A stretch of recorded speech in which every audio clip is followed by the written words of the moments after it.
Hey guys, welcome to another ServerMiner plugin tutorial. I'm your host LTJim007 and today we're looking at the awesome Meteorite Pro plugin.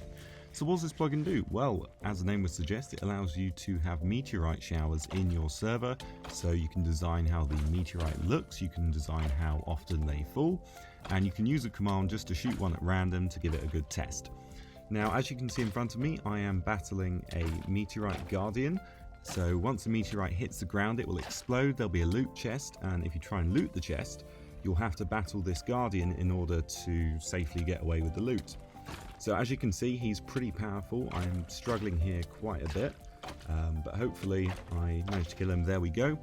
And as you can see, we are losing quite a bit of health, so I'm going to go into game mode 1. So over there you can see the remnants of the meteorite, but if we do /MP, that's going to load the commands.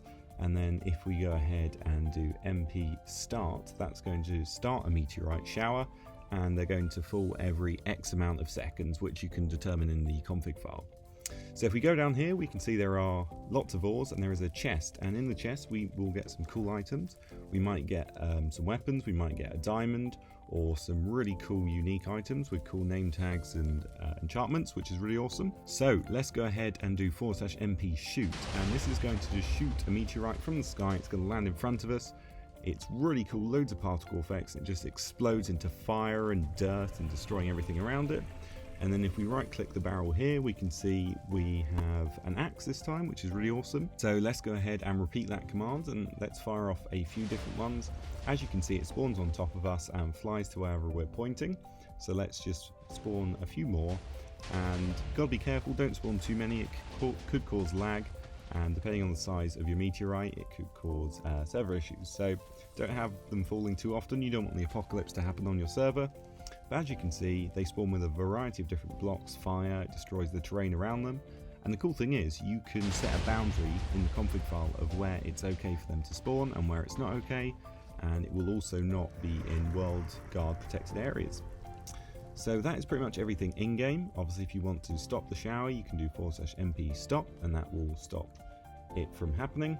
So here we are in the Meteorites Pro folder in the SMPIT control panel, and there is a single config.yml. Now, if we have a look in here, it's pretty long. As you can see, there's a lot of things we can change. So if we start up at the top, there's a few different things we can enable and set up to do with the random meteorites falling. So do we want this enabled, yes or no?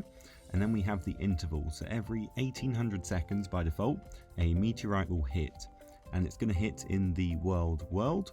Obviously you can change this to whatever world you want, and then it's going to be within this region. So you can change this to whatever you want. You probably don't want your spawn or base to be in this region, so make sure you're aware of that.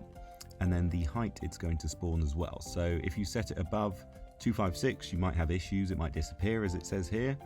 And then down here we can have world guard safe zones. So you can list all of your safe zones, so spawn, your base, your house, etc. And there's a buffer zone of 100, and that will hopefully stop meteorites from actually hitting your house. Then we have the Meteorite Speed. Obviously you should have it between 0 and 5. He recommends 2. If you have it more or less than that, it could cause issues. And 0, it'll just drop out of the sky. Then we have the chat message. So it's going to say a meteorite has been sighted near the location, which is pretty cool. And any spawn commands you want it to perform. Then we have all of the blocks that are going to be in the meteorite. So you can change this to whatever you want. I think it looks awesome the way it's designed at the moment, but you could obviously change this, and this is the chance that it will spawn. So 100% chance of a gold block, but 50% chance of obsidian. Scroll down a bit more and we've got the core settings, so the explosion power, whether you actually want an explosion, I think that's pretty cool. Lightning, fire, all of that good stuff. And then we have the inner layer settings as well, and more stuff to do with explosions. Then the outer layer, scroll down even more, and then we've got some particles to do with the meteorite and everything to do with that, the spread, the speed, the amount, etc. So we've got all of that there, which is pretty cool. Then we have the treasure content, so that's going to spawn in a barrel. You can change it to a chest if you want, you can disable it if you want. Then we have the diamond axe, and you can give it a display name, a lore, which is pretty awesome, and enchantments. So you can delete these, you can add more if you want, which is really awesome. And then guardians, so this is one of the coolest features. So you have to beat a guardian in order to get the loot. You can disable it. So you can disable it if you want, but I think it's a really awesome feature. And down here we've got the sound it makes, the volume and the pitch, the mob type, which is a wither skeleton, and the chance as well. Scroll down even more, and this is the equipment the guardian is going to have. We've got the movement speed, and then we have some more information about the golden guardian. So this is a 10% chance of getting this one, which is a zombie, and he's got some slightly different settings here as well. So that is everything in the config file. As you can see, it's really customizable. You can change so much about it, and you can actually protect your server from meteorites hitting them.